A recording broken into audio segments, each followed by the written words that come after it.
Welcome back. It's episode 3 of Standing on Business here at the Black Stag Industries headquarters.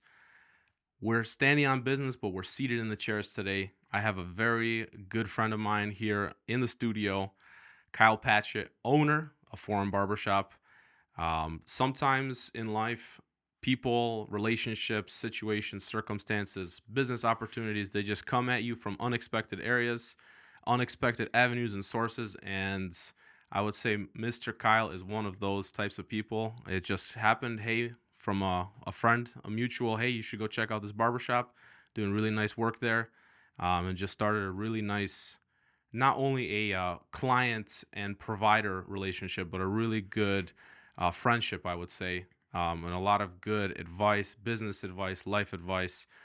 So I'd like to welcome in Kyle to our Standing on Business podcast. Thank you for coming through, Thanks sir. for having me, man. Absolutely. Give us a little more background about yourself, kind of your origins here in the local CNY community, and kind of your Mm. backstory moving to New York City. Kind of give us a little taste of everything.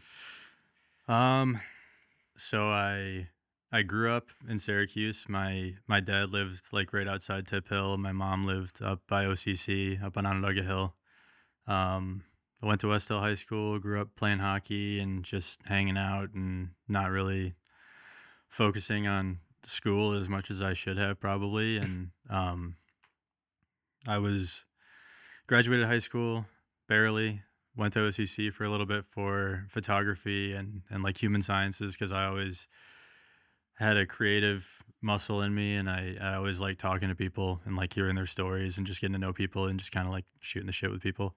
Um, my friend Taylor, who I met through playing hockey, he ended up becoming my barber, and we would hang, we would party and whatnot, and just one night he had a party at his house, and I ended up sleeping on his couch and woke up in the morning, and I was like, "Hey, would you ever like teach me how to cut hair?" Just because I wanted to learn something new and wasn't really feeling the classroom anymore. And he just hit me with a, "Hey, do you want to be my apprentice?" And I was like, "Sure, I guess." So I started going to the Saving Face in Camillus every Tuesday, and I would do like one or two haircuts with my friends or family. That lasted, I think, like 6 months or so, maybe 4 or 6 months. And then Taylor was going to go open another location in Manlius, and he took myself and my friend Zach Lord with me to go do that with him.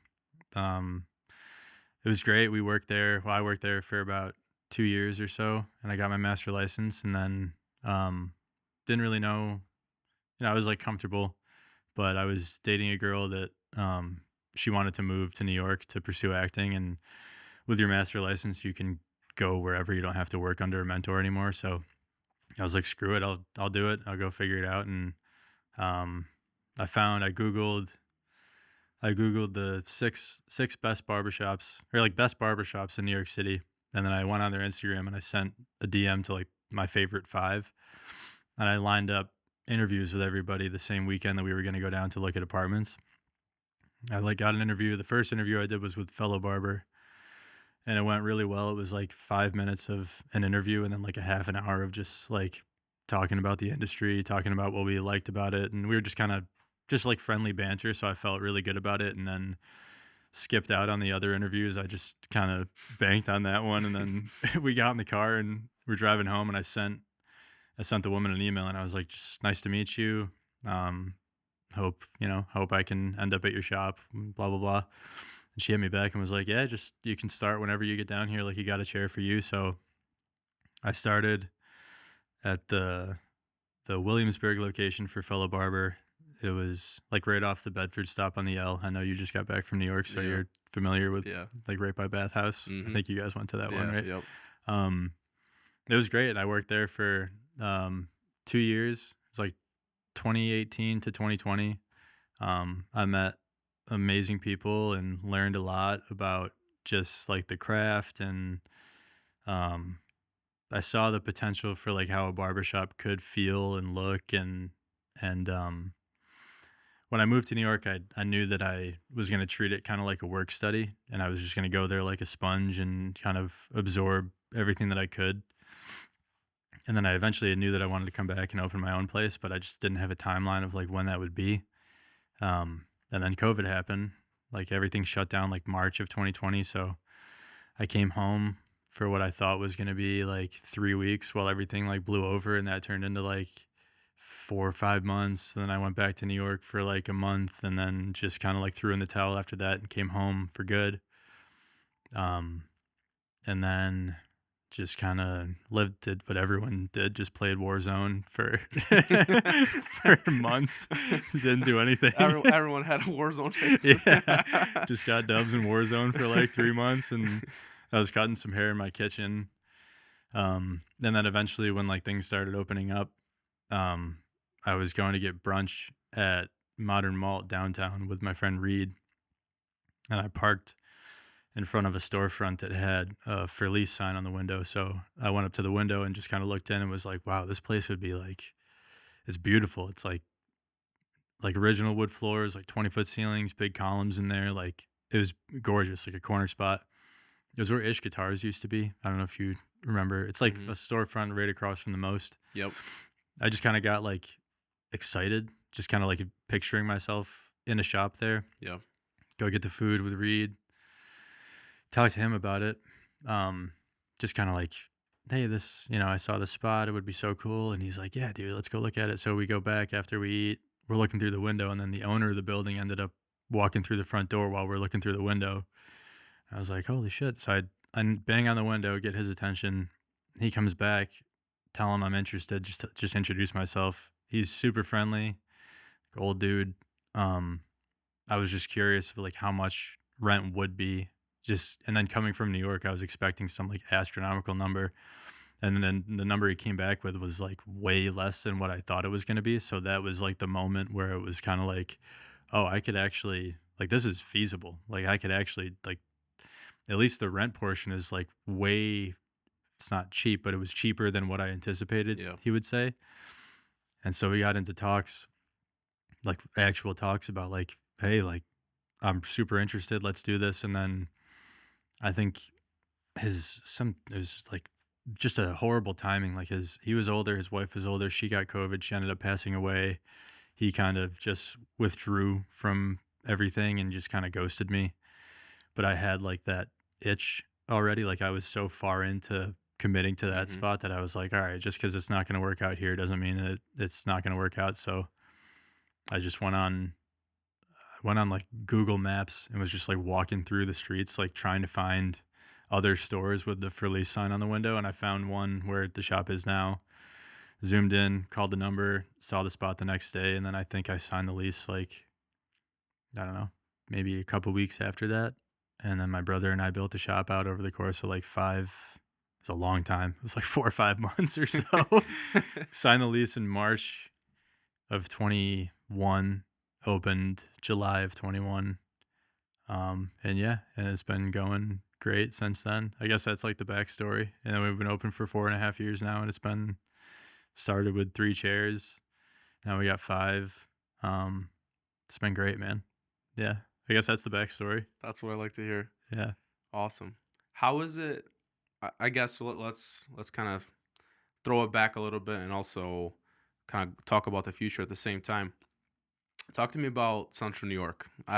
You're always I always find you being a very really good beacon of hope for Central New York. I'm always talking about wanting to move to a bigger city and experience busy life and things going on, but you're always the the eternal hope, I would always say, when it comes to Syracuse, building a business in Syracuse, and kind of almost us being on a precipice of something bigger. Yeah. I think that like I'm 29, and I think that for most of my life, and you can attest to this, like we've been fed this dream that like, oh, it's right around the corner. Like Syracuse is coming up. It's right around the corner, Like I remember when they were first going to start redoing like the Inner Harbor. Yeah. And then that, Yeah. I mean, it's like, yeah, it's cool, but it's not anything like what they said it was going to be. And I feel like that whole like dangling the carrot in front of everybody has been happening for like 15 years or so. But lately it really does feel like like we're on the kind of like cusp of kind of I don't think we're going to be like a Manhattan or like a Boston or but I think that we could become like a Buffalo. Buffalo's sweet. Like we have new restaurants opening all the time and yeah, I think that and to your point of like I'm kind of like a beacon of hope. Like you can do it here. You don't have to leave. Coming from someone who did leave Yeah. and came back, I think that it sounds corny, but like you can be the change that you want to see in the world. Like you can just do it. Like you can be the architect of your surroundings, and you can either be a product of your environment, or your environment can be a product of Yeah. you. And I Yeah. think that if you if you live in a place like not to trash any place, but like I don't know, what's like the worst city in like Oklahoma? Like the smallest. I'm gonna plead the fifth on that one in But case we have like some Oklahoma if you listeners. if you live in like a town where there's like 800 people, like Yeah. go. Like go somewhere else. Like go to a bigger city, but you got 120,000 people in the city of Syracuse and probably close to like maybe a million in the county. Like that's a good chunk of people and Yep. there's business to do in that population and if you have an idea like you can try to do it here and don't let the thing that I've noticed is like people will be from here and they do the same stuff every weekend and they do the same thing and they expect different results and they get pissed off that there's nothing to do here and it's like okay you don't do anything new. There's so much to do. There's salsa classes at the Ukrainian National Home. I bet you didn't know that. There's random stuff to Yeah. do all the time. And if you just keep going every weekend to the Blarney Stone and hang out with the same not I love the Blarney Stone, but like the point is it's not the environment, it's you. Yeah. And you are telling yourself and and reverberating the same narrative that oh there's nothing to do here. I got to go to a bigger city, but you're going to go to a bigger city and you're going to realize that it was you and Yeah. you spent all this money and all this time uprooting your entire life away from your closest friends and your closest family and your closest connections because it is about who you know. I mean, it's about what you know, but there's a good chunk where it's about who you know. And if you have a good network, your best network is going to be where you're from. Like you've got cousins and uncles and friends and parents of friends and Yep. it's just invaluable personal connections that you have in your home that you won't have if you move to Charlotte or San Diego. And those places are great, but it's going to be hard to make something of yourself. And if you do it, awesome. But I just feel like not to say that you should always take the path of least resistance, but I think that you should have I don't know, believe in yourself and like believe that you can actually create change. And if you see things or if you don't see things that you would like to experience in a city that you live in, then like do something about it. Like I saw that there were no barber, like I'm a barber. That's what I do. Like that's what I know about. And I saw the shop that I was at in Manlius was the closest thing to like a cool modern barbershop where it wasn't just like sports and skin fades. It was like we were doing creative haircuts and talking about other stuff like music and it wasn't just like the normal barbershop like, "Oh, how's your fantasy team doing?" Like not everyone likes that stuff. And then when I moved to New York, that was like the kind of eye-opening experience like, "Oh, barbershops can be so many different things." And so when I came home, it's like, okay, it's my responsibility. I have the experience and I love Syracuse. And now I want to be the change. I want to kind of create the thing that I think is lacking here. And I don't see why anyone can't do the same if you're in the restaurant industry or if you're in the media industry or whatever. Like, Yeah. real, whatever it is. Like, if you have an idea, just do it. You don't have to, it's not the place you're in, it's just you. Yeah. And that's like everybody. So you're going to keep I don't know, I'm like rambling, but I think that people will just continue to like run away from themselves and try to find like happiness anywhere else but home. And like home is a great place. Like the winter sucks. Okay. Get a jacket. Get a nice pair of boots, get a Yeah. jacket, hunker down for 4 months, to pick up skiing, go to the sauna. Yeah. I don't know, figure it out. But like Yeah. summer's pretty great. We have all 4 seasons. It's relatively cheap to live here. We got great restaurants and you're 4 hours from a handful of major cities you can go to for a weekend and get your fill of excitement and then come back home and yeah. I think I agree with you.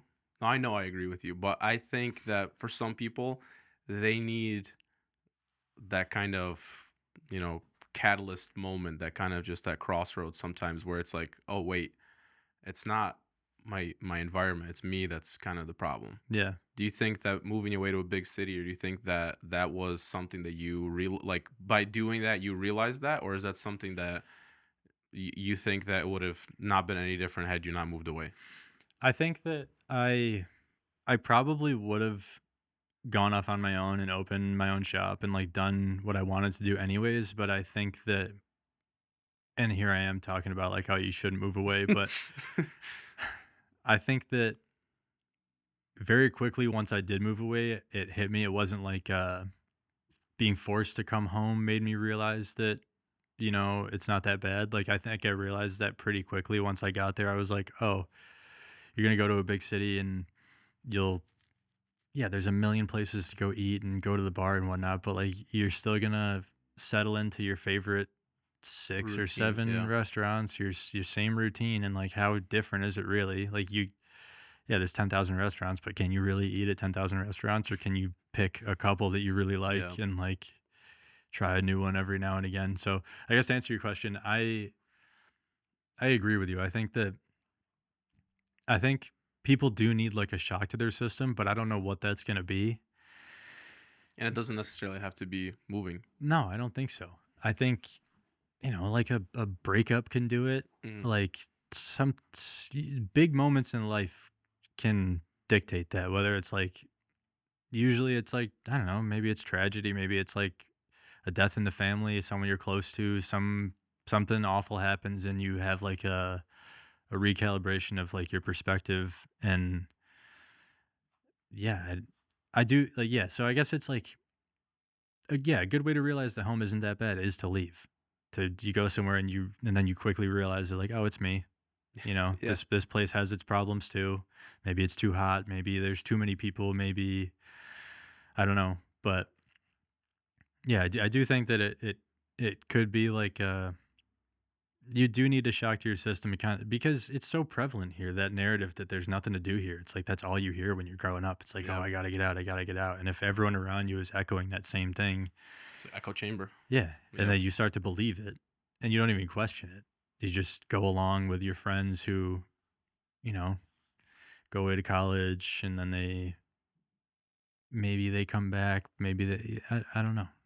I do think that it does take a shock to the system. I don't know what that shock to the system is, but something drastic needs to happen in your life for you to break away from that like echo chamber of like, oh, my hometown. Like hometown is like a derogatory term. And Yeah. like the narrative of like, oh, those people that like Never graduated high left. school and Yeah. never left. It's like, all right, I'm doing fine.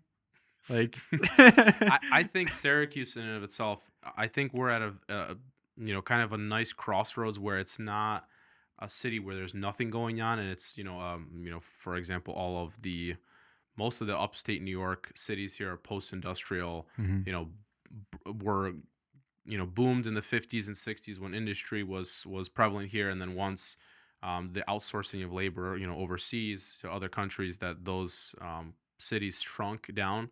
I find us now, I even observe this like on a reemergence in the other direction, where now different types of companies are coming in, tech mhm, companies, different startups, different kind of businesses are coming back into upstate New York for whatever reason. yeah, And we're kind of on a reemergence almost in a sense too.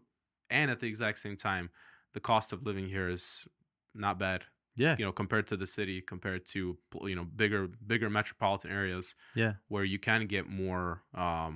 There is more opportunities and more people, because more people means more opportunities, of course. yeah, But kind of that crossroads where we still have a good amount of stuff going on, where there's absolutely, you can't say there's absolutely nothing going on, yeah, but also at the same time, like, you have the ability to be that kind of influence, or have the ability to start something here that you maybe wouldn't be able to start in the middle of yeah. nowhere. It's a sweet spot right now. And to your point, like that is a good point. Like Syracuse had its heyday. Like we were pumping out salt and we are pumping out a bunch of stuff in like the early like the mid 19th century, and then we get Carrier, General Electric, and in those industries, and then they start outsourcing in like the 70s, 80s. So Yep. the narrative of like, oh, this city's going down probably started with like our parents' parents, and then our parents had that generational narrative from their parents, like, oh, it's just like it became a bummer in the 70s, and then our parents probably had that narrative from their parents of like, oh, I lost my job, blah blah blah. And so my papa worked at Carrier. He lost his job, but he was in the guard, so he was kind of okay. um and I think it's like it's up to our generation to see that, like, okay, like I understand why our parents and the generation before them kind of got a little depressed living here, because the opportunities were going elsewhere, and Yep. like the steady jobs were going elsewhere. But like you said, there's industry coming back here. And I think that, like, partly I think that it's our local government, our state government is giving people tax breaks to incentivize them to come back to Syracuse and like Yep. manufacture things in the US, which is great.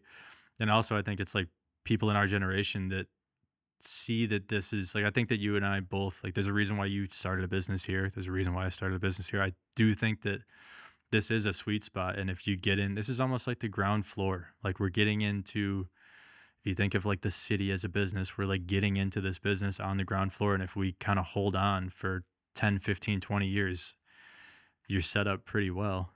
You know Yep. what I mean? Because I agree with you. I think that we're at the cusp of a resurgence. And I think that there's a mix of like small businesses taking a chance here. There's new restaurant concepts that I haven't seen in Syracuse. Like, Noble Cellar's great. It's like a high end, very nice, like hip, chic restaurant experience that I think if it tried to open 5 years ago, it probably wouldn't have worked. But now it's like people are yearning for those things because it's higher paying jobs coming here. There's luxury apartments. And um, yeah, I think that this is like a perfect little sweet spot. If you're in like your mid 20s, early 30s, and you have an idea, like, you should Yep. try.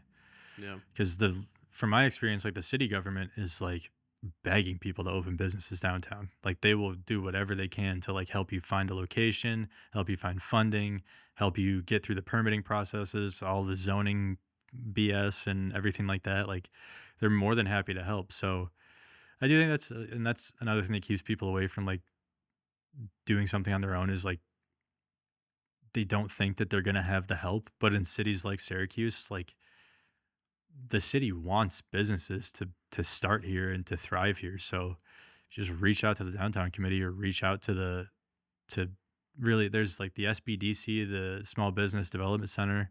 They're awesome. Downtown committee is great. Like, there's so many resources here for someone to have an idea and try to work to bring it to fruition.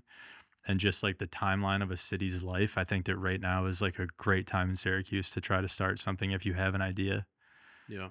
Yeah. I think the one of the biggest benefits of sticking around and doing something where you're from, doing that being that hometown hero, is that network that you have. Yeah. It's and not only just that personal support network, your family members, your friends, your close associates, the people that will lift you up, but also in the sense of the network of knowing, the business contacts, the potential Yeah. people. I find, at least for myself too, the most fruitful and the most mutually beneficial relationships, contracts, clients, etc., come from a friend of a friend or from a Yeah. connection, as opposed to trying to do a lead gen or trying to do an Absolutely. advertising or something like that. I'm gonna plug Yeah, I was I'm gonna just gonna plug your say. required reading. I really love those books that you recommended to me, Setting the Table by Danny Meyer and Contagious by Jonah Berger. And just that idea that people want to be in on the know, and Yeah. people want to be the insiders, the be part of that kind of inner circle and have that network, have that connection, have that kind of like social network almost, in a sense, Yeah. as to why something is cool, as to why something you should patronize a certain barbershop, or Mhm. go with a marketing agency per se. Yeah. And I like this concept that we once talked about coming in on the side door. Yeah. And I love that idea, and I think that that's really big in like Central New York. If you're here from Central New York and you decide to open up a business, and you need help with this, or you need help with you need help building out the office, you have a friend of a friend that does, a Yeah. certain element, lighting or, finishing or XYZ, Mhm. as opposed to when you go to the city or you go, and I don't want to keep just talking about New You're York City, but alone, brother. but if you move anywhere, you're alone. Yeah. You're kind of, you are, a frontiersman in that sense, because you're forging your own path. Yeah. And that idea of coming in on a side door, I'm not going to steal your thing. If you could if you could explain that kind of concept a little bit and how you see it apply here, Well, and when you were starting business too. yeah. Well, I mean, Syracuse is a small. I mean, it's a city, but it has a small town feel. And Yeah. if as long as you're not, dude, if you're not an asshole and you're a good person and you Yeah. make people feel nice, like people want to help you. And so, like you said, like before we got recording, you took a call, and then in the call, you were like, "Oh, you're this guy's brother, right?" And Yeah. he's like, "Yeah." So I know that you got that lead from a personal Yeah. relationship, Yeah. Absolutely. and then you got into my shop from who was it? I think Victor. Victor Schmetz. Plug him. Plug him. um, but yeah, I think that it's all about trust, and that was one of the tenets in Contagious was that if like at least for my business, it's so personal that if I trust you, if we're friends and I trust your taste in anything like clothes, cars, music, food, whatever, and you have a recommendation for me, whether it's a barbershop or a new restaurant or whatever, I know you and I know your taste and I know that I can trust your taste. I know nothing about the business or product or service that you're recommending to me, but I know you.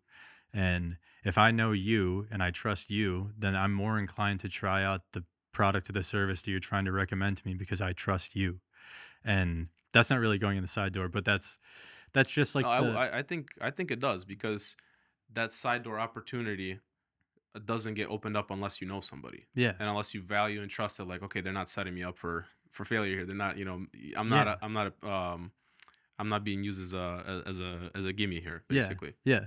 I think that like Syracuse is it's a great place to or Central New York in general is a great place to use your personal network to get business opportunities that you wouldn't normally get had you not had those personal connections. And it's not about like nepotism or anything like that. It's just like people genuinely want to help other successful people want to help other people succeed. Like they don't want to Be alone in the success. yeah, and they don't Yeah, have like the scarcity mindset where it's like, oh, I got to get everything for for me and yourself. Yeah, I got to hold on to it. It's like there's an abundance of money to be made. There's an abundance of people in the world, and if I have any tools or knowledge that can help other people get a fraction of what I have, I'm going to share it.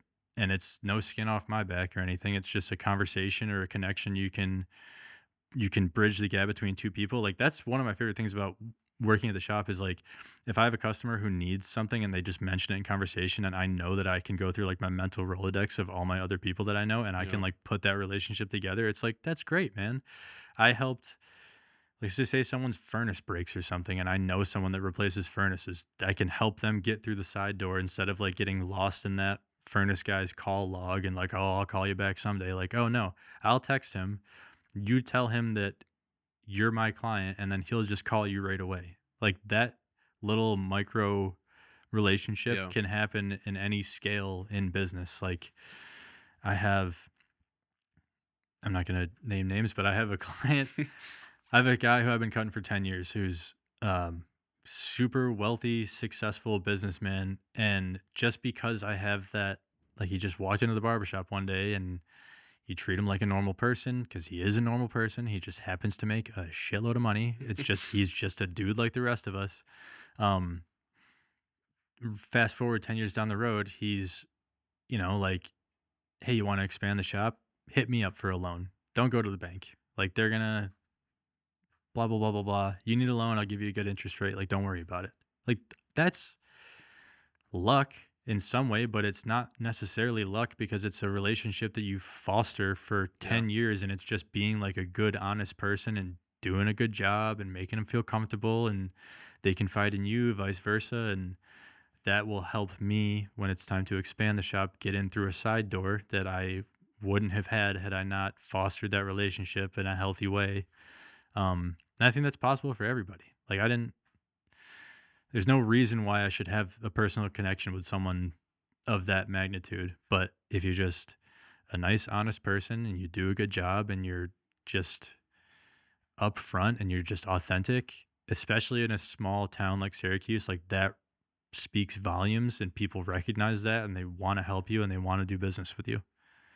Do you think that business owners need to have that certain element of luck, or do you Yeah, think? for sure. Okay, 100%. tell me a little bit more about that. Um, I think I think COVID was like a blessing for me personally. I mean, it was like not great for a lot of people, and I'm not gonna make light of that. But Yeah.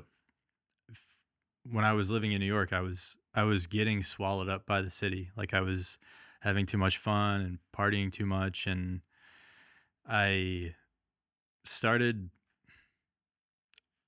I started down like this different path in like the hair career where I think we've talked about this, where I was doing like the hair and makeup for like fashion photo shoots.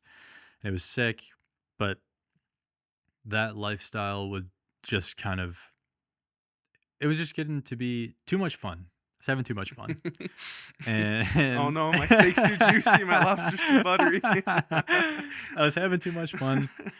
And then COVID happens and it's like it forced everyone to just stop doing everything they were doing Yeah. and like zoom out and take inventory of what your life is. And I kind of realized like, okay, this life is not sustainable. This is not what I want to be doing. And I think that I got a lucky break in that, like that forced pause. Had it not been for COVID, I'd probably still be in the city, probably partying too much, and I don't know what I'd be doing, but I definitely wouldn't have what I have now. Um, like that dude I was just talking about, him coming into the barbershop in Manlius 10 years ago. That's luck. Him coming to me specifically. We had a mutual acquaintance, just like, hey, like, oh, I know this guy, like, oh, and then that builds a more personal bond and you have some other connection between the two of you. And yeah, I think if anyone who's successful and says that they did it all on their own and that was not luck is bullshitting you. Yeah. It's not true. Like, in my opinion, luck is opportunity and preparation colliding. So you can have an opportunity, but if you're not prepared for it, you're going to let the opportunity pass you. Um, but if you're prepared for something and you never get an opportunity, like that's a waste of preparation. So Yeah. it's just you have to know you have to know when you're being lucky and you have to capitalize on it. That's like the choice that you have in it. Everyone will get lucky in their life, but it's up to you to capitalize on that luck. You know what I mean? Yeah. It's So, not necessarily that luck is that everything's gonna go right and everything's no, gonna just it's everything's gonna just be dropped in your lap. no, It's more in the sense that you're gonna be put in a place in a position that you have an opportunity to capitalize on it, to absolutely. make it happen, and Yeah. it's up to you to make it happen. Yeah. You can see a door crack open, but it's up to you to pull the handle and walk through the door. Like that's luck. And everyone every day has an opportunity to get lucky somehow, but people are so caught up in their own head that they don't they're not looking for it. There's a corny quote, but Here we go. the the world is full of cathedrals for those that have the eyes to see. Mm, So you can find it. You just have to have your eyes open to look for it, and then you have to capitalize on it when you see it. Like you can find beauty in small, mundane things, just like you can find an opportunity in something that someone else might not find an opportunity in. But it's up to you to capitalize on that. do you think there's like like a secret sauce, a special kind of formula to be in that like opportunity availability? Like, do you think it's a certain mindset, a certain kind of position that you have to be in to always be ready for something like that to happen, or is it kind of just luck? Kind of just happens. I think mm, maybe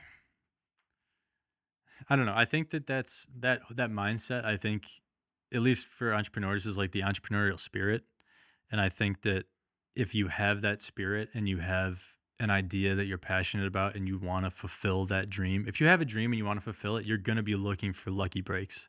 You know what I mean? It's just going to be part of that dream is going to be burning inside of you so hot that anytime you get a whiff of luck, you're going to try to capitalize on it. And I don't know if that's something you're born with or something that you can be taught. But then there's just luck that, like, shit happens. Like for example, when I was doing the photo shoot stuff, like, well, I guess we'll figure this out after the story's done. Um, I was cutting at the shop in Brooklyn, and this guy Max came in, who just this cool dude from Australia. We just Australian people are awesome. They're just like funny, chill for the most part. I've never met an Australian that I don't like, dude. They're just great people. So he comes in, we hit it off. And I'm like, oh, what do you do? He's like, oh, I'm a photographer. Um, he works with like Vogue and Victoria. He does all the high end fashion brands like Gucci, Louis Vuitton. He works for magazines like Vanity Fair, like all these just crazy stuff.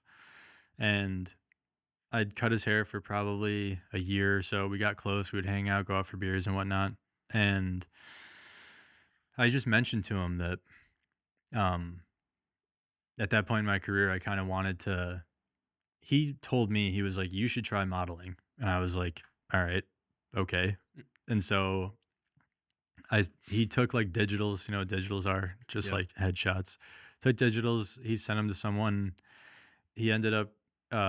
This is so dumb. No one knows this. Exclusive. Standing on business Do you know exclusive the right here. Do you know the high end like mattress brand Casper? Yeah. So he sent, I don't know how this happened, but he sent my digitals to this lady who was casting for like Casper was coming out with like men's pajamas. Oh. They were doing like a men's pajama line, and she was like, "I want you to do this." So I'm like, okay, I'm not comfortable in front of cameras like at all. And so I go to this like warehouse in Bushwick, and it's me and this other like female model, never met her. And it's just the casting director, the two of us, and a photographer. And they're like, all right, pretend like you know each other really well. And it was like, Just you in your pajamas. dude, it was like the most awkward photo shoot. I sucked at it. And I sucked so bad she didn't even want to pay me. So I had to like text her and be like, "Hey, you got to Venmo me $300." She was like, "All right, fine." But then after that, I was like, "Okay, Max, I'm not a model. I'm not a model, but I like the world that you're in. I wanted, if there's any opportunity to do like hair, like cutting hair or styling hair for photo shoots, like I would really be interested in that, to work like behind the camera, but in that world." Say, okay, I'll think about it. And then I don't know, a couple weeks or months go by. He comes in for a haircut on a Friday, and he's like, "What are you doing this weekend?" I'm like, "Whatever you're doing this weekend. Like, I sounds good. Like, I'm doing whatever you tell me I'm doing." He's like, "Okay." So I have a photo shoot tomorrow, and I need someone. My guy that does hair and makeup bailed. You got to do hair and makeup. And I was like, "I've never done makeup in my life." And he's like, "You got to learn by tomorrow at 11 a.m." It's like, okay. So on my lunch, I walked down to there was a Sephora like 5 blocks away. So I walk down on my lunch, and I walk in, and I'm like, "Yo, you got to put a full face of makeup on me, like cover my like dark circles, blemishes and whatnot. And I'm just going to watch you do it. And then I'll buy everything that you use, because I got to go do this tomorrow, and I got to learn like right now." So this guy puts like a full face of makeup on me on my lunch, and then oversold me like $400 worth of makeup. He knew what he was doing. Yeah. So I go back to work looking phenomenal, dude. And, Looking real nice. yeah. And show up to the photo shoot the next day. And it ended up being so this was January 2020. This was when Virgil Abloh from Off-White became the creative director for Louis Vuitton. Mhm. And this was his first collection with Louis Vuitton. And it was the top 20 models in the world showcasing his new collection for Louis Vuitton. And it was for V magazine, which is like, it's sort of on par with like Vogue or like GQ or something like that. Mhm. And I was like, "Yeah, you're right. I would not have shown up if I knew what this was. This is insane, dude." So Yeah. we do the shoot. It was a great time. And it got me like in the room with like, it's like Victoria's Secret angels there. And it was just insane.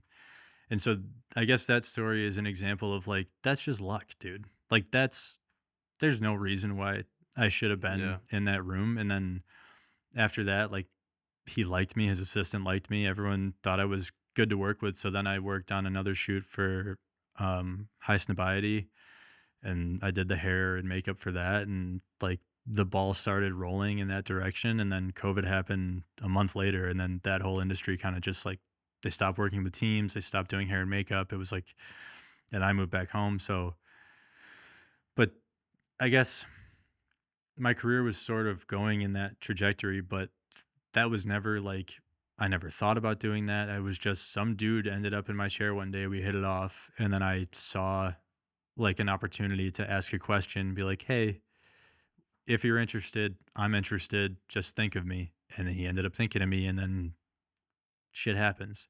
So it's like a mix. It's like, why did Yeah.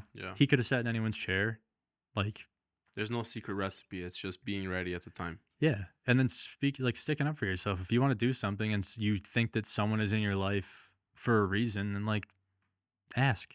There's nothing wrong with asking. The worst they can do is say no, Yeah. then not come back to you for a haircut, and someone else will come in for a haircut, and then whatever. But it's just, I guess that's like a mix. That just illustrates like that is a mix of like opportunity and preparation. Like I'd been cutting hair for 5 years at that point. Like I was confident in my abilities to like do like modern styling for photo shoots and whatnot. Like I knew what looked good. So when he told me that's what he did, I was like, maybe I can Yeah. get in the side door. Yeah. He I actually told me that. He was the one that told me about the side door The because side that's what door he was referring to that with like getting into stage. the male grooming aspect of photo shoots. He was like, I can get you in the side door because if you essentially he was like, I'm your gatekeeper. Like you're no one can just get into this industry without knowing somebody. So if you know me and I vouch for you, that's the side door. And that goes for like any industry, in my opinion. Yeah. Do you think that well, I think this, so I want to see what your kind of take on this. I think the barber industry is very interesting. The fact that you see so many people every day, Yeah. and you're getting to meet and expand your network through your business. Yeah. Um, would you give, I guess, any kind of lessons or any type of advice to someone that's not a barber, another business owner, another entrepreneur that's starting something Yeah. and is trying to expand their network in a way that's organic, that's real, that's not just, joining a professional, I know chamber of that's commerce or whatever. yeah, because you and I talked about that at your Yeah. last haircut. Because it's tough. Because I am very lucky that that is like literally the nature of my business is Yeah. just talking to people. So it's almost like it's easier for me because that's like I go to work, 15 people show up. I have 15. I talked about this with someone on Saturday. He saw my schedule and he was like, "Holy shit, you're so busy." And he was like, "Enjoy your 2 weeks off because you're gonna need it." I'm like, "Yeah." He's like, "Essentially, you have like 15 meetings a day." I'm like, "Yeah." Like Yeah. I'd sit down with 15 people a day and talk to them for about 40 minutes about whatever. Um, so I guess it comes natural to me because that's just the nature of my business. But any advice for someone who's not yeah, it's tough. My fiance works from home and she gets like no socialization. It's like two polar opposites of the spectrum where I'm like over socialized all day and she has no socialization. So as soon as I come home, it's like, let me tell you all about my day. And Yeah. I'm Yeah. like, I can't talk to anybody right now. I guess because I think I told you at your haircut, like I have an aversion to like those networking groups because I just find it to be so like fake. Like it's not authentic. So not promoting like I'm not promoting like going out all the time, but like go to a bar and have a beer or two, or like go get food, sit at the bar and just like talk. Like just don't be shy. Like if you're at a cafe and you're talking, it's like just don't be scared to just talk to people. Like that's how you have to do it. There's no like secret to it. It's literally just like talk to people. Like I don't know. I guess if you work remote, work from a cafe, don't just sit in your home office, like get out into the world, like go become a regular at a cafe, go spend your money at a small business and I don't know. Like I think I told you like you can we talked like I'm in the Freemasons and if you ooh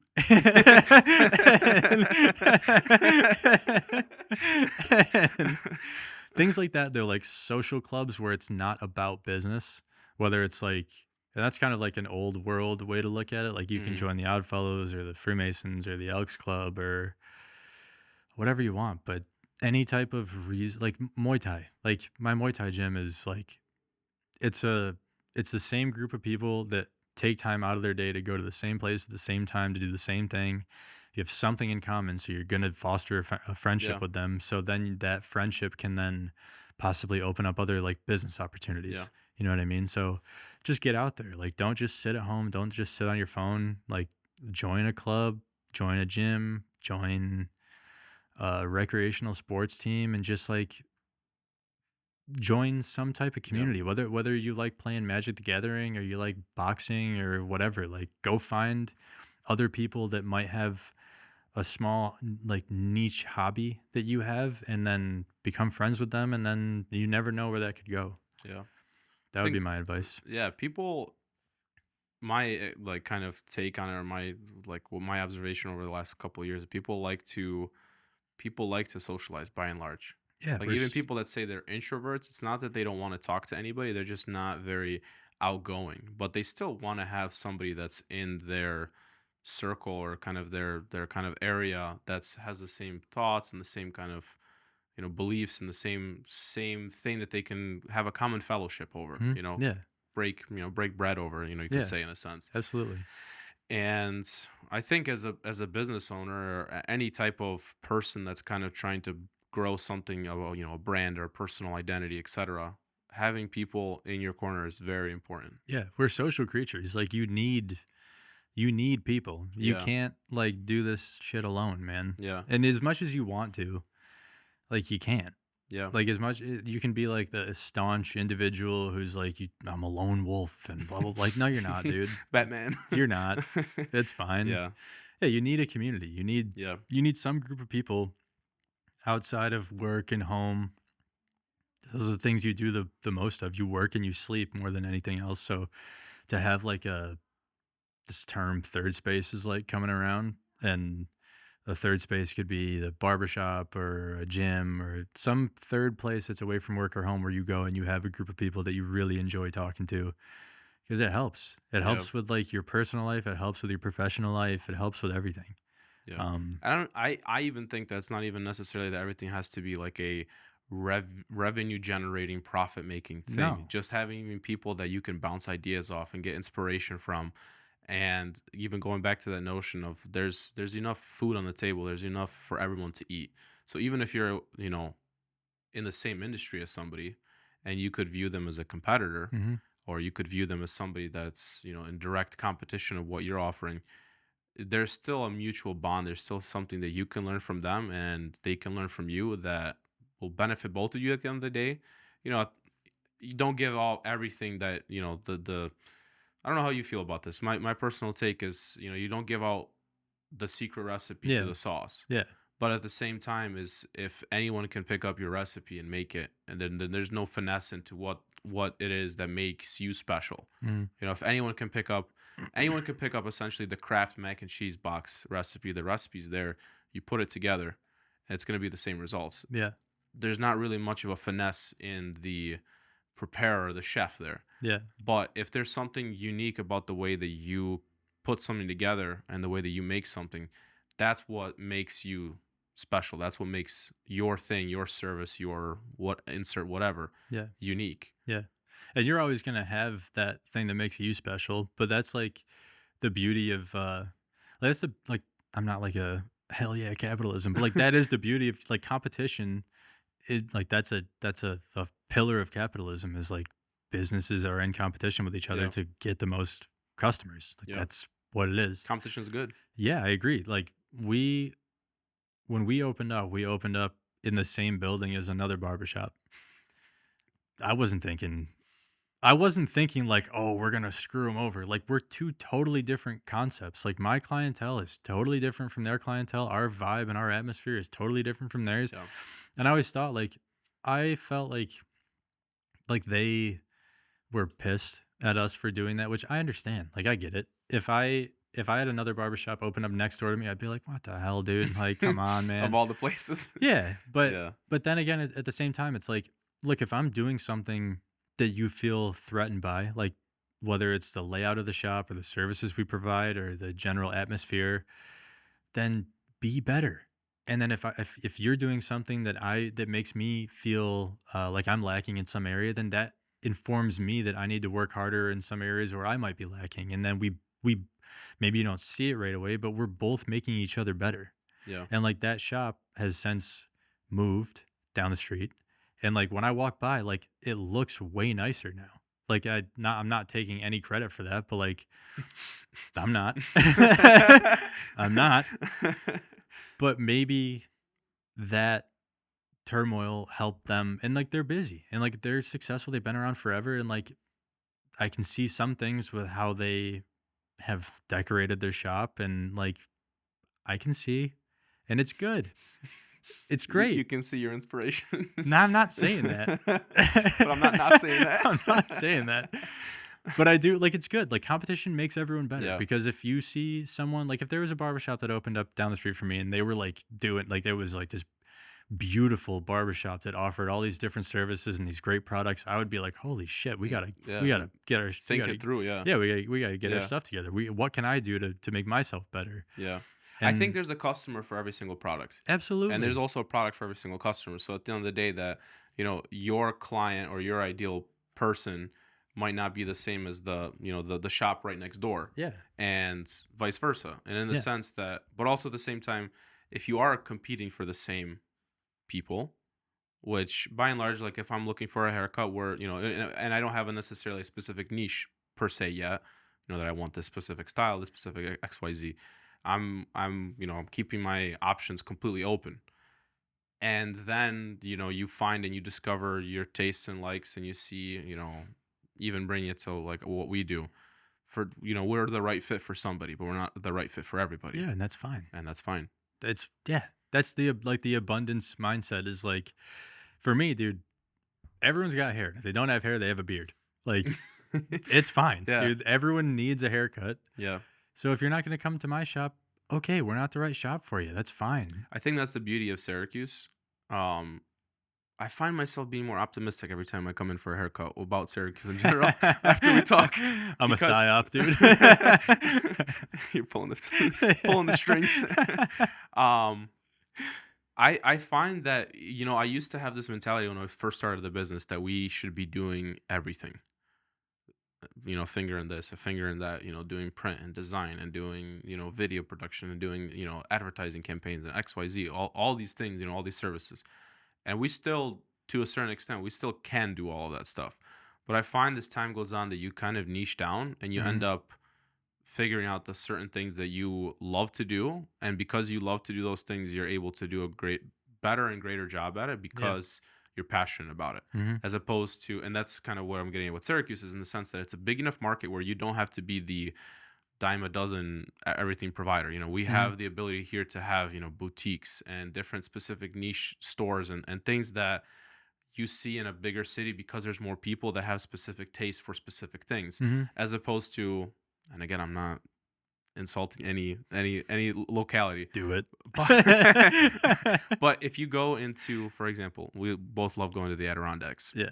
um you go to the Adirondacks, you have the gas station that's also the grocery store, that's Yeah. also the hiking store, Breakfast supplier, place. breakfast place slash hardware store slash everything, because they're the only one store in that let's call it 40-mile radius there, that those Yeah. 800 or so people are relying on, because if they need a tire change or a cup of coffee there, that's where they're going. Yeah. So that's what I find, I think, the beauty in Syracuse in general as well, is the fact that we are a decent enough size here that there is a market and there is an ability for niche markets. Yeah, you don't have to do everything because if there's something that you're doing that you don't really want to be doing, some guy down the street's going to be doing it probably better than you are. Yeah. Like my dad owns a bathroom business, and when he started it in like 2003, and that's just like a piece of advice that he gave that I still find valuable.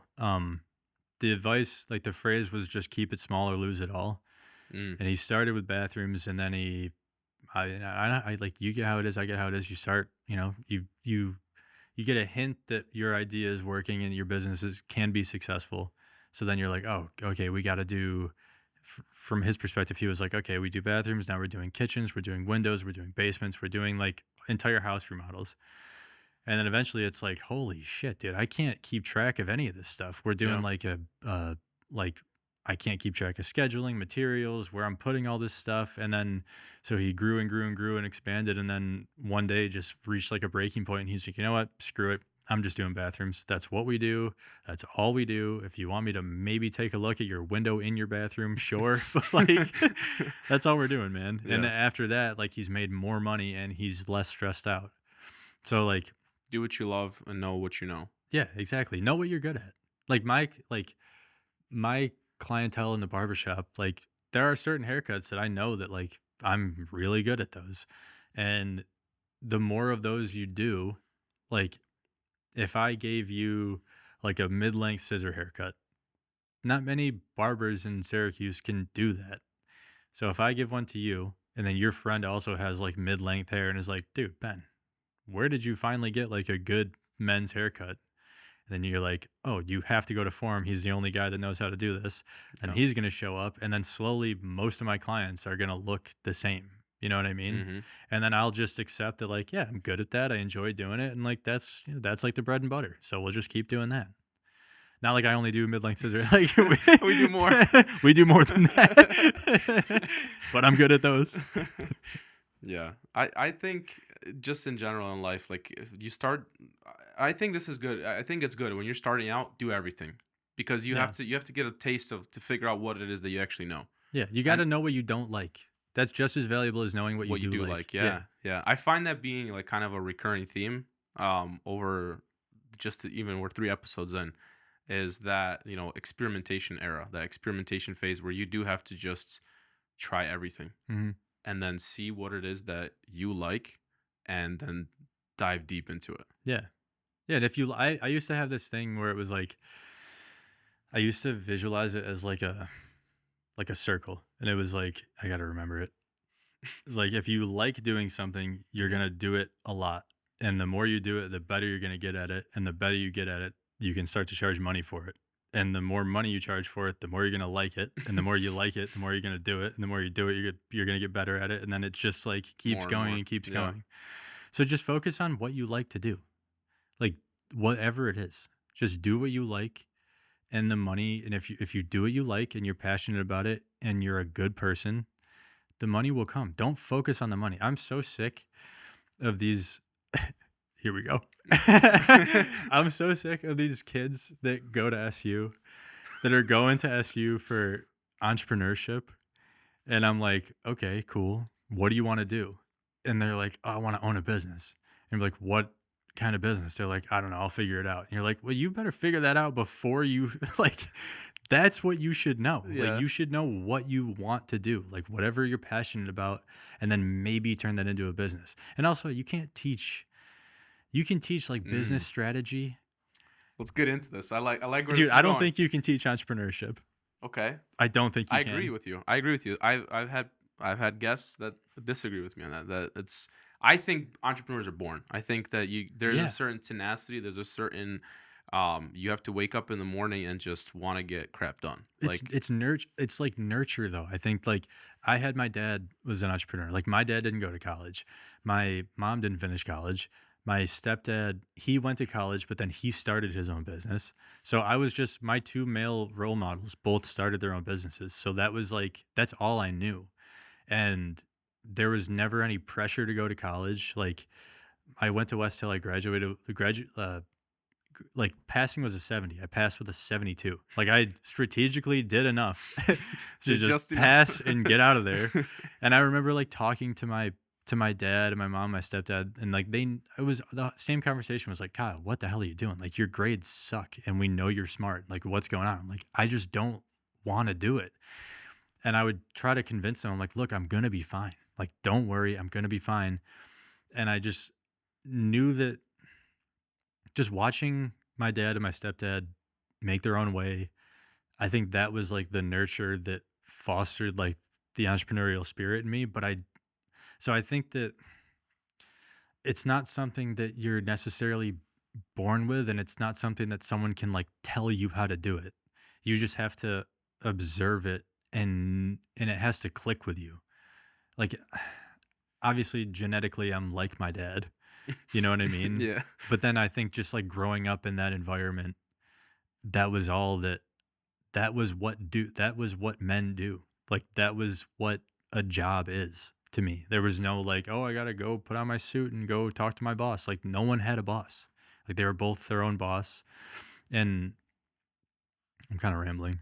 But yeah, I don't think I don't think that it's something you can go sit in a classroom and learn. Yeah, I don't That's think the it can be point. taught. That's what I mean by born. I think that it's not necessarily that you come out of the womb crying and saying like, let's get some return on investment Yeah, I'm here. going on Shark Tank. But I think that there's a certain element where your life experience and the things that mold you as you grow up, the whatever those things are, your observation, your environment, the kind of morals or kind of the values that you're instilled into as a kid, as a in your formative years, as a young adult, etc.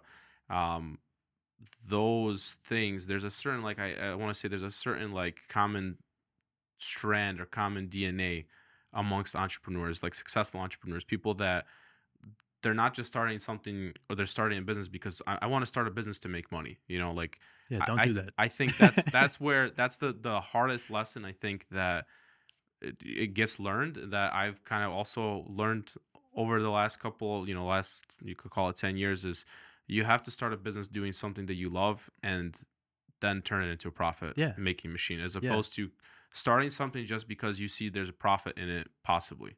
yeah, Because you could, the thing that makes someone's business profitable could be that secret, like I was saying earlier, that secret sauce or that secret thing that, because they have that tenacity or that circle that you're kind of talking about, because they love it, they want to get more into it, and because they get more into it, they make more money, and kind of going into that loop. And because you think that there's money to be made in a certain industry, doesn't mean you should get into it. You should get yeah, into something that you love to do, yeah. and Because it's hard, it and is. if you don't love it, you're not gonna make money for the first 2 years anyways. So if you're into it to make money, and then you see your P&L at the end of the first 2 years, and you're like, holy shit, we made that's it. Negative. That's all we did. Yeah. Like I remember my first year opening, like owning the shop. Obviously, it was expensive to like build it out and shit, Yeah. but like I paid $1 in taxes. Literally, I owed $1, and that means I made no money. Yeah. Like that's what that means, dude. Yeah. So if I was into it to make money, like I would have just gotten discouraged and probably given up. But that Yep. wasn't the point. Like, and my dad would always tell me, like, I would tell him that I had ideas of like, oh, I want to do this and that. He'd be like, Kyle, you're not going to make any money. I'm like, I don't care. That's not the point. Like, the point is, I like this.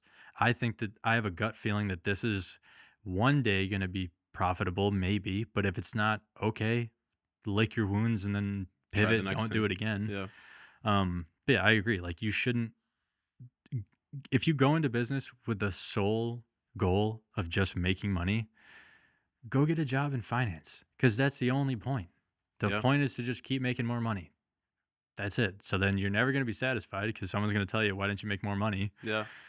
But if you want to start your own thing, just focus on what really like you have to have like a passion.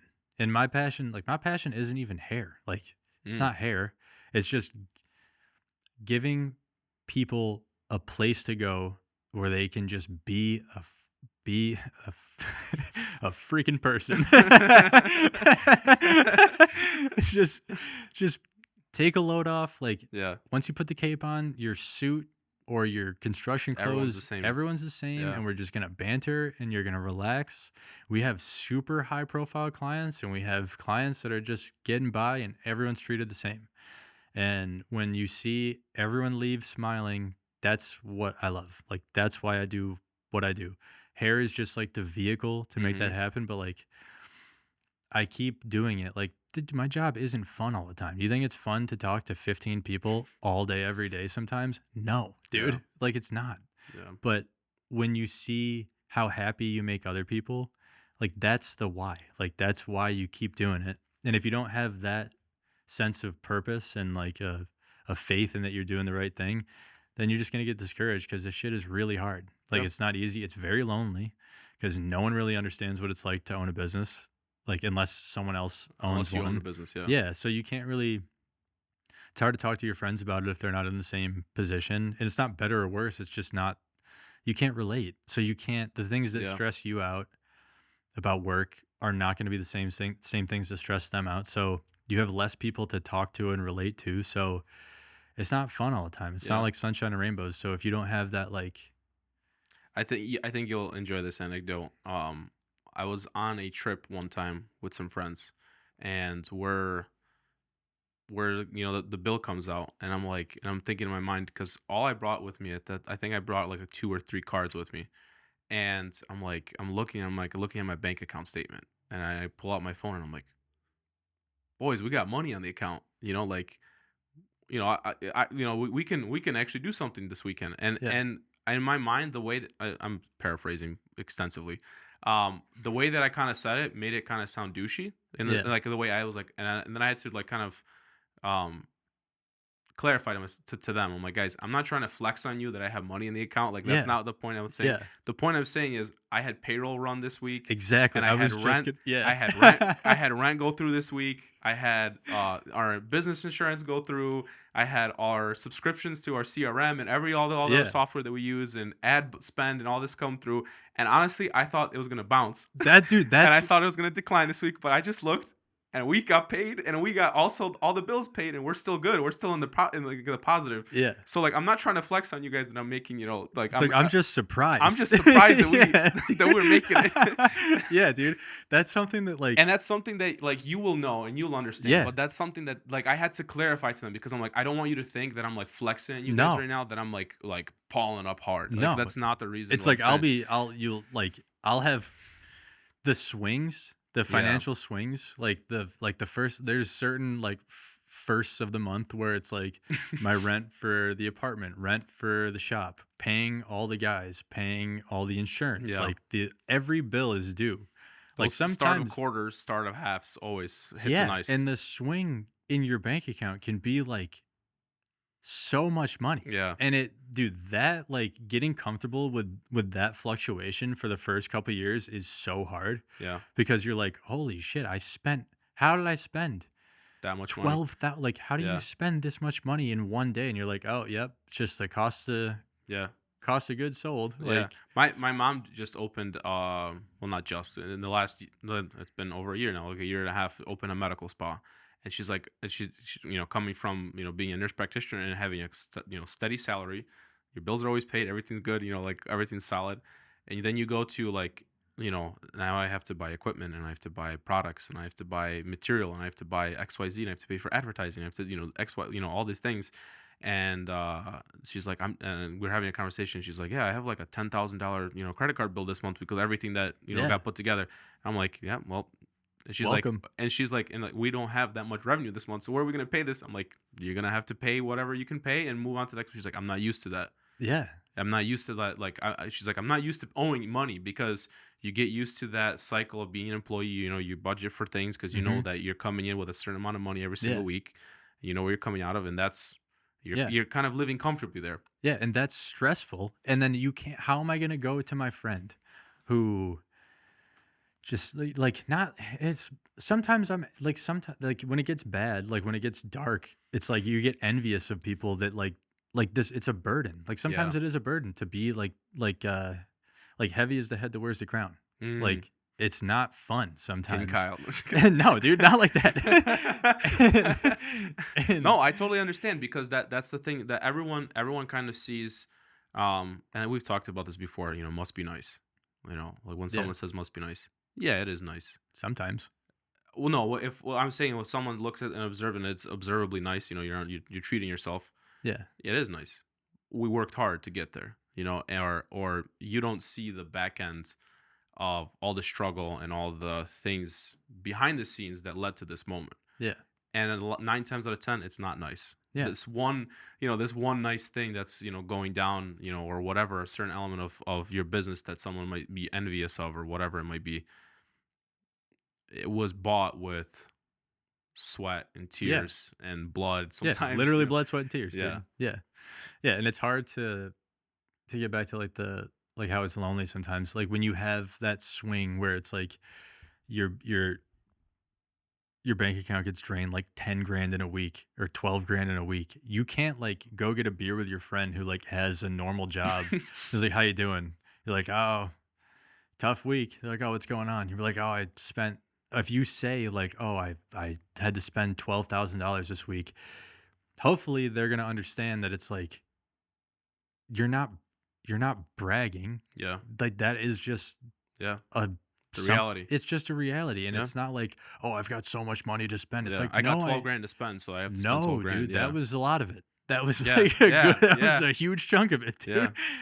Um, and it's like then you don't even want to talk about it because you don't want to make your friends uncomfortable. Unalienated. Yeah. Yeah, and you don't want to. Yeah, so then you just hold it in, and then you wait until you come across like another business owner, and you're like, "Let me just bitch about this with you for like a half an hour, dude." Yeah, just an avenue. Yeah, no, quite literally. I literally, we're driving afterwards, and we're all in the car together, and I'm like, guys, I just want to clarify, basically, just so you don't, Yeah. you don't get the wrong impression. Like, I'm not trying to flex on you that I had, Yeah. $1,000 Yeah, left. let in me my bank translate account. that for everybody. Let me translate it into English. But yeah, basically, we're surprised that we Yeah. that we made it through this month. Yeah, dude. And then we still had something left over. Yeah. Yeah, no, quite literally. What kind of financial advice would you give somebody in that kind of starting phase? Don't spend your money. Mm. Like, don't. Like, oh, Save everything. try. That was where I messed up. Was like you start making, like you see money coming in, and you're like, holy shit, this is more money than I've ever made, and then you don't realize how expensive things get to just run a business. Yeah. And then you can put yourself in a hole pretty quickly if you overspend and start living a lifestyle that you really can't live yet. Mm-hmm. And maybe not ever. Like maybe you won't ever get to live the lifestyle that you think that you want to live or think you should live. But just be frugal, save as much money as you can, and reinvest any penny you can back into your business. Like don't take money out for yourself yet. Wait. Like wait as long as you can. Just because you see that you did X amount in sales this Mhm. month, or your annual gross income is way more money than you've ever seen in a bank account, don't touch it. Like don't spend it. Save for your taxes. Like put 30% away immediately every week. Yeah, just be frugal. Don't don't overspend. It's like and it's so hard to not. Simplify. Yeah. Yeah, it's so hard to not do that because we live in this just like consumerist society where you think that oh, I own a business, so now I deserve to get X, Y, and Z. And it's like, no, you don't. You think that you should have that because a guy down the street has it. And like, Yeah. just don't Or you saw it compare. on Instagram. Yeah, don't compare. Get off social media. Like, for the love of God, like, you're in the marketing world. Don't stay on social media. Follow Black Stag Industries on social media. But just don't compare yourself. If you're on Yeah. social media, just don't compare yourself to others. Try to not compare yourself to other people. And just be frugal. Be as frugal as you can because you don't want to be in a position where you're living beyond your means. Because if you do decide to start a business or go off on your own, like it's expensive. It gets very expensive, and like things happen and you have to pay for things, and you can make mistakes that are very expensive and you don't know it until you make it and you lose the money. And then just be safe, play it safe. It's like the scene in Goodfellas when they do the lift. You know what I'm talking about? They do the Lufthansa fight, Mhm. the heist. And they're like, don't buy anything. And the guy pulls up to the party in the The pink fur coat, Cadillac, yeah, and they're yeah, like, yeah. what did you do? Yeah. Get out of here. Yeah. Yeah, just be frugal. Live like you did before you started the business for as long as you can. And then when you finally talk to your accountant and you're like, hey man, can I do this? And he gives you the green light, go do it. But until then, until you talk to a financial professional, don't make any brash decisions. Or you'll turn into a Layla piano cutscene. Exactly. Yeah, dude. Yeah. Yeah. I'm conflicted in this in one regard because I have heard or received this kind of advice that as a business owner, talking in the grand scheme of owning a business, that you should pay yourself first. You should take care of yourself first. Because if you can't support your own kind of existence, then you really don't have the means and the capability to support more employees and take in more overhead and more. Yeah. And I see kind of that side of it too. But I think on the other hand, I think that if you are someone that's investing not only just your money, but your time and effort and passion you're investing into the future. And Hmm. sometimes you have to make those temporary, momentary cutbacks, or kind of, everyone's getting paid except me Yeah. type of mentality for a time, to retain good talent, to retain, Yeah. good people, so that they will, you'll be reaping the dividends later on in life. Absolutely. Yeah. It's a long game. And I always eat last. You know what I mean? I like from the beginning, until like the checks I write for the other guys are bigger than the checks that I write for myself. Like Do you think every that's week. sustainable? Yeah. Yeah. I mean, the nature of the business is they're due that money. I mean, like Yeah. Well, they it's did the work. exactly. You when you hire somebody on as an employee, you're making a, if you actually sign a, employee contract, but basically you're making a contract. You will exchange your time with me for currency, Yeah. for Yeah. money. And at the end of the day, they don't care if the bills got paid for the business or not. If you, Yeah. making it rich this month, Yeah. you made an agreement with them to pay them for their time. Yeah. My whole philosophy has just been if I take care of my people, then they will take care of me in turn. And so I just have always tried to just take care of them first, give them essentially whatever they want within reason, like time off. Like if they come to me and I say like, hey, is there anything that I'm doing that I need to be doing differently? I'll listen to them and try to act accordingly. Um, but in terms of like the financial aspect, like yeah, like those guys, I just make sure that they eat first, and then I try to live my life in a way where like you own the business, so like you can write things. You know, Yeah. it's not like you only survive on what you pay yourself. Yeah. Essentially, like you can. There's ways, Yeah. but I just make sure that everyone that works there is But happy. in the sense, and Forum has been open, what, just shy of 5 years now? Yeah, 4.5 years. Or yeah. In the long term, or in the long game of things,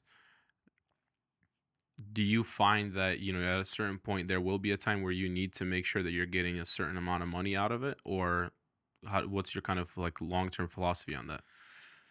Not really, dude. Like honestly, the money is never like it's never been like I'm fine. Like I've got Yeah. everything I've ever wanted. Like and that's what I have to like that's what I think people have to remind themselves of is like if I rewound 8 years ago in my life, like I never would have thought that I'd have everything that I have now. I have like an amazing barbershop with awesome people that work there with the best clients in the world, a beautiful fiance, and also like everything's great. But we have like there's this bug on your shoulder that's like more, more, more. More. And it's Yeah. like, dude, shut up. Like people and then you bring the argument like, oh, but when you have kids, you need to make more money. And it's like I've seen people have kids with way less money and like they seem to be fine. Like they seem to be happy. So the money I'm just confident in that wheel of like if we just keep doing good work, money will come. And like that has been true. Like we make more money every year as a business. We're busier every year. Um, there's some things that I'm planning like down the pipeline that will cut our expenses like significantly. And then that obviously, but then like I've even talked to the guys like when that happens, I want to pay them more. Like I'm not gonna take, I'll take a little bit more for myself, but that opens the opportunity for me to pay them even more. And it's not like, oh, I'm gonna cut expenses just so I can take more. It's like, no, I want you guys to be happy. You guys work. This job is hard. Like doing 15 interviews with people a day while you're cutting their hair is tough. Yeah. And there's some days where you don't want to go talk to people. Like think about the worst day you've ever had, like waking up in the morning just mentally, and then you have to go stand in front of 15 people and then make sure that they're Having happy a good for time. 9 hours. Yeah. That sucks sometimes. Yeah. Um, I just like I've been doing this for 10 years. I know how hard it is and I want them to be satisfied and taken care of.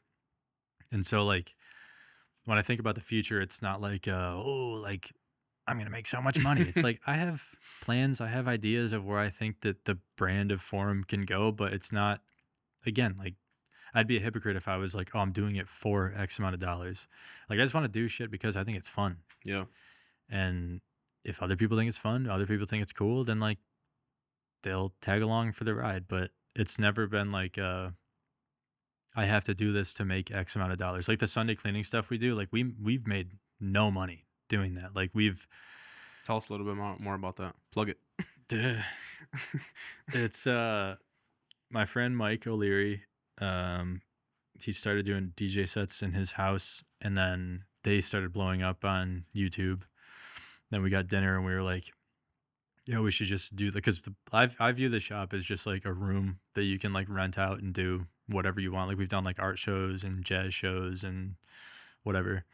Um, but we got dinner and we were like, we should do this at the shop. We should do this live, and we'll call it like the Sunday Cleaning Coffee Club, and we'll get coffee from like Peaks. We'll get pastries from like Harrison Bakery, and we'll just like have people come, and like if people want to show up, and we'll record it and just do like a live version of what you've already been doing on YouTube.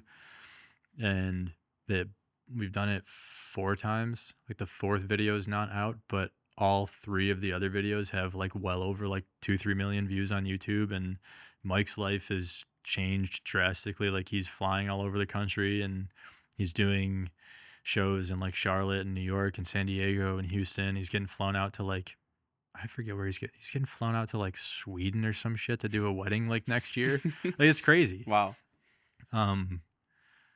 What were we talking about?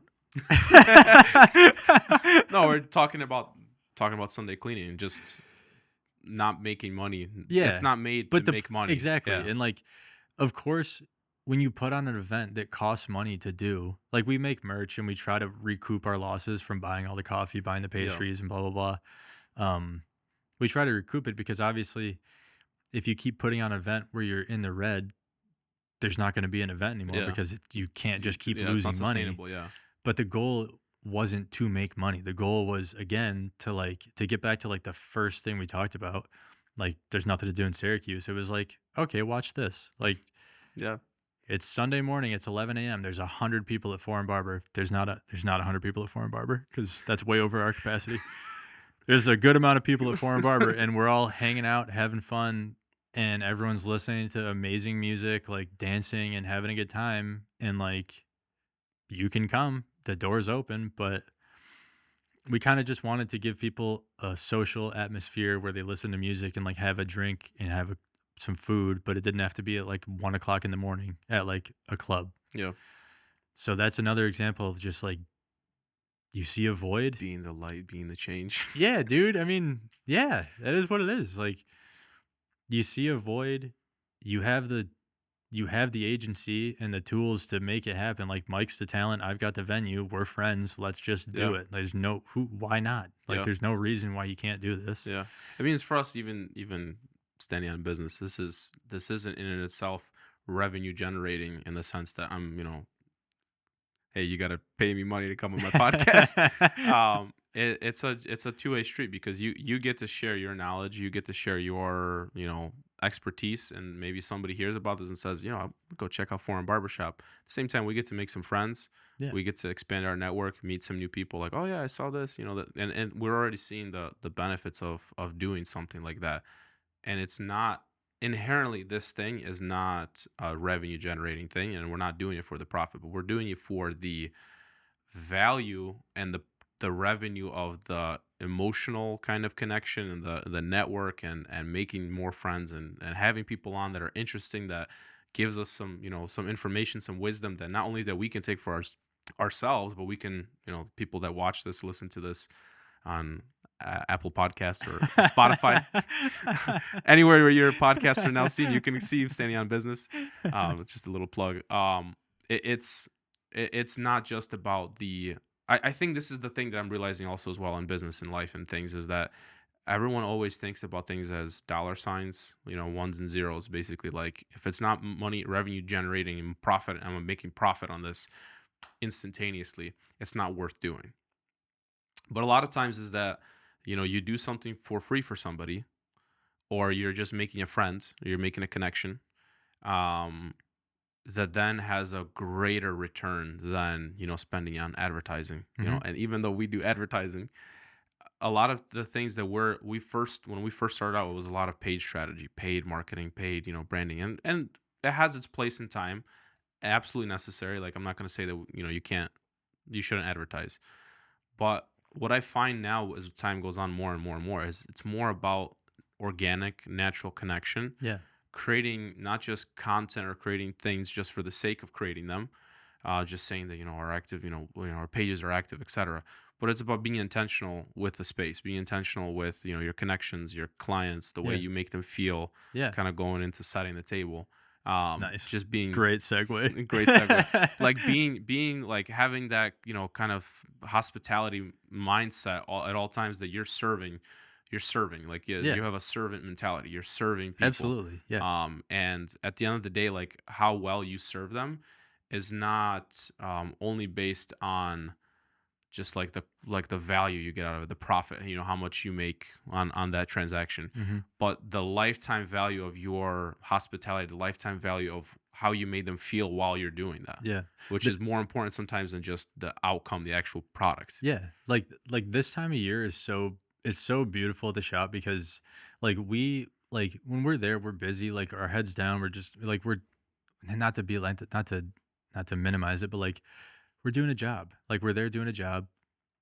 We're doing a lot of haircuts. We're busy. We can't we have you for 30 minutes and then we move on to the next one. But this time of year, like so many clients come in and they give us like Christmas cards. Like you'll just turn around and there's a client with a Christmas card Hmm. and it's like a beautifully handwritten card where it's like thank you so much for like every conversation. Like they're just so grateful for, and they never mention the haircuts. They never, it's not a card that's like, oh, thanks for the awesome haircuts, Kyle. It's like, thank you for like the connection. Thank you for the conversations. Thank you for always making me feel incredible. And like, that's that is so much more valuable than like the actual service that I'm Yeah. selling. And I tell the guys at the shop, it's like the haircut is 49% of what we do. 51% is how the client feels when they leave. And that can be through how you talk to them, how the shop sounds, how it smells, how it looks, um, just how you greet them at the door, how you send them off when they go. Like that's where the real value is. And it's not um yeah, it's just we're in the business of feelings. And I think that more people are in that business than they realize because like you're in the marketing business, but it's like if I was going to hire you for a marketing job and I didn't know you and you came in and it was just like, oh, numbers, numbers, numbers, numbers, numbers, I'd be like, this, like, Yeah. I feel, The numbers might make sense, yeah, but but the connection, the feeling might not. it feels sterile. Like, I Yeah. feel like I can't relate to you Yeah. as a human being on anything. It's just like, oh, you're telling me that if I spend this much money and get this much engagement, I might return this Yeah. many costs, blah, blah, blah. And it's like, okay, great. I don't know anything about you as a person. You don't Yeah. know anything about me. And I want you to take what I have in my head about what I think of my business and illustrate it so people can see it. And if you don't know me as a person, then this isn't going to work. Does that make sense? Yeah. Yeah. Yeah.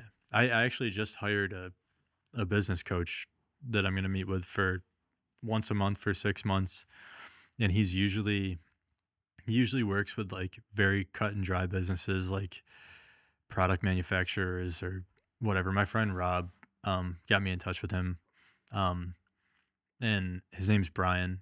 And at my first meeting with Brian last month, we actually just had our first legit meeting right before this, but at like the intake meeting last month, he was telling me that like I'm his smallest business that he works with. He usually works with businesses that have like I don't know, like 50 to up to like 300 employees where he's coaching like legit CEOs on how to I don't know what they do, but all that stuff. All that stuff. But he's so excited to work with me because this is the first time he's worked with a business where it's just about feelings. Like he's trying to quantify feelings and how to make feelings, like how to replicate Yeah. feelings. Like if I wanted to expand, like how do I keep the? Because that's so important to me. Is like the atmosphere and the vibe of the shop and like the relationship that the four of us there have.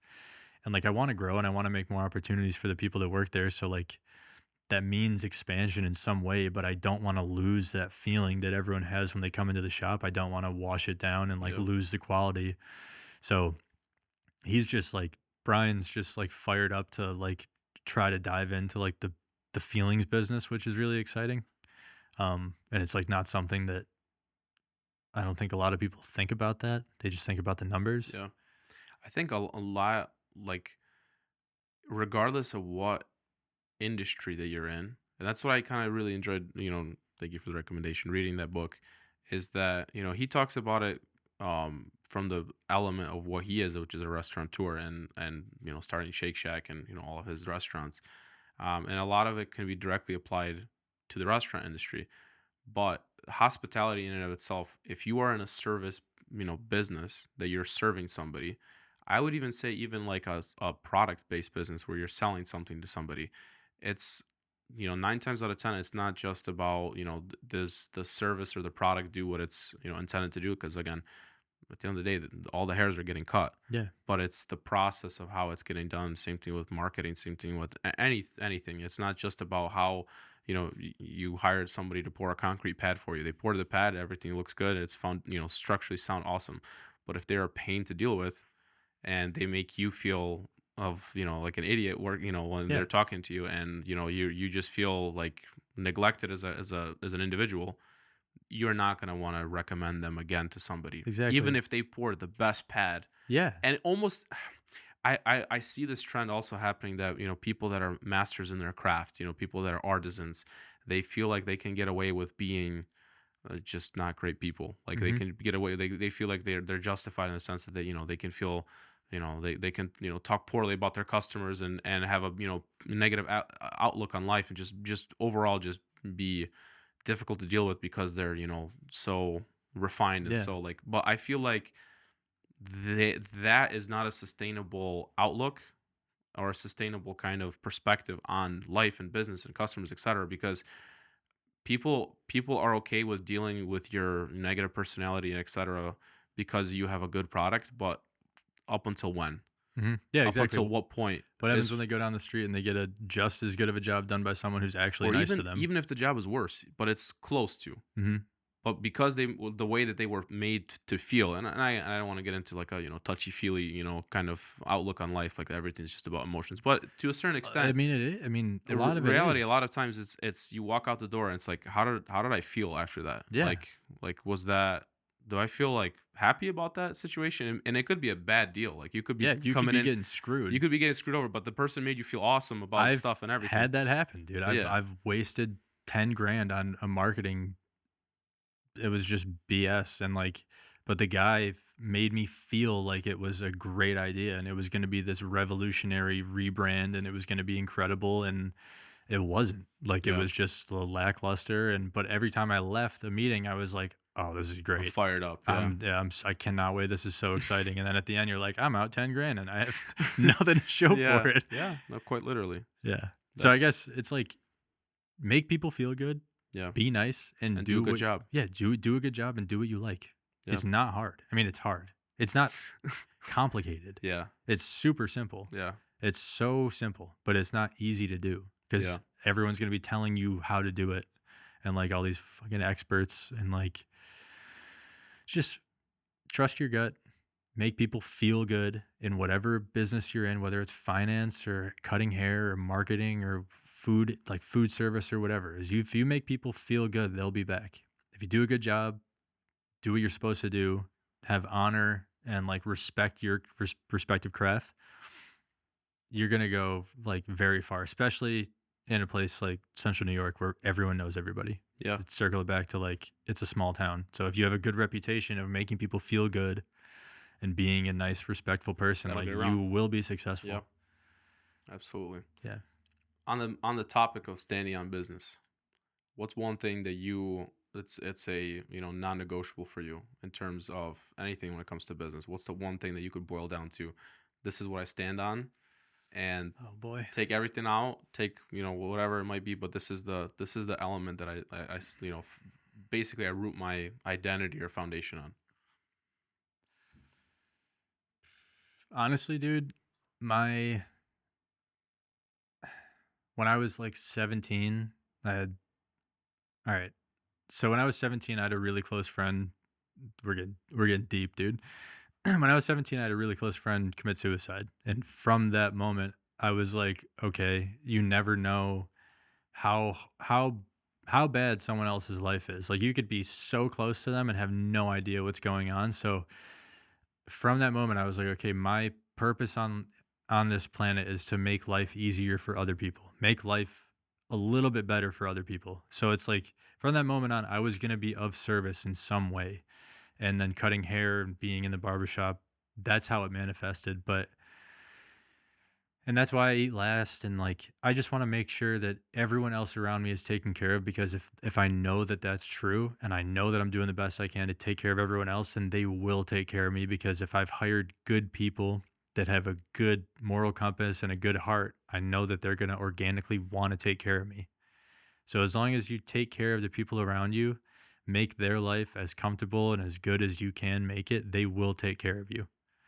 So I guess that's that's the main tenet. I guess that's the barbershop. You take care of other people and they take care of you. With my employees at the barbershop, I take care of them. They take care of me. They help me keep the lights on. I can't do it without them. Yeah. It's my fiance. I do what I can to take care of her. She'll take care of me. It's like everything. If you just give what you can, like always. That's really good. Yeah. Thank you, Kyle, for your time. It's been Yeah, an dude. awesome episode. Yeah. Anything you'd like to share about the shop? Anything? We just got new hoodies, and I'm wearing one right now, and it's pretty cool. That's what's up. That's it. Very much. And there's cool. other stuff I can't share yet. I can't share yet. We'll get that Black Stag exclusive in the future. We'll have you back on. Yeah, we got new hats. We got new hoodies. They're available at the shop. They're fun. Sick. We're closed for 2 weeks between Christmas and New Year's. I don't know when this podcast is airing. Soon. So that'll be relevant information to know. Okay, well, we're not going to be there. We'll be hanging out, skiing, making soup. That's what's all up. That fun stuff. That's what's up. All right, guys, this has been an awesome episode. I want to thank you again for coming in. Yeah, dude. Today was a surprise episode. Yeah, tell them. we've been trying to schedule this podcast now for a couple of weeks, and it's been difficult. We've had illness strike. We've had scheduling conflicts, but luckily today I got a phone call. I was doing some accounting in the other room, and I got a phone call from my good friend here that says, "Yo, so are we doing this thing today?" And I said, "I didn't know that we were doing it today, but let's do it." I was like, "I'm around the corner. Let's do it, man." So it's been a great time. It's been a great impromptu podcast. No prep. We just did it. We raw dogged this podcast. Riffing, dude. We just made it happen. So it's been awesome talking about these. I think it's very important. Yeah, I really do think. I think a lot of times we try to boil down business just as money. Yeah. Like, people think business is just money. And at the end of the day, like, yes, if you're not making money, that's what a business is. It's supposed to generate profit for the people that are in it, involved in it, and the people that are being touched by it. Mm-hmm. But at the end of the day, there's also bigger things at play. And I think that's more important than just the money side of it. Yeah, absolutely. Just collecting funds, but more in the sense of what you're sharing in terms of your values, your beliefs, what you stand on, your core principles, and making sure that people at the end of the day you're taking care of. Yeah, make people feel good. Absolutely. So thank you so much for coming on with us tonight. My pleasure. This is going to be on anywhere that you can get a podcast. You can listen to Standing on Business as well as our YouTube channel at Black Stag Industries. Check us out on Instagram, Facebook, every single social media platform you can think of. We are on it. So thank you so much. Hope to maybe catch up again in the future. Yeah, see where we're at, see where the business is, where we're at as Black Stag, where Forum is at, the growth. Kind of dive into some different topics. But I thank you for your time. Hell yeah. And we'll see you guys on the next one.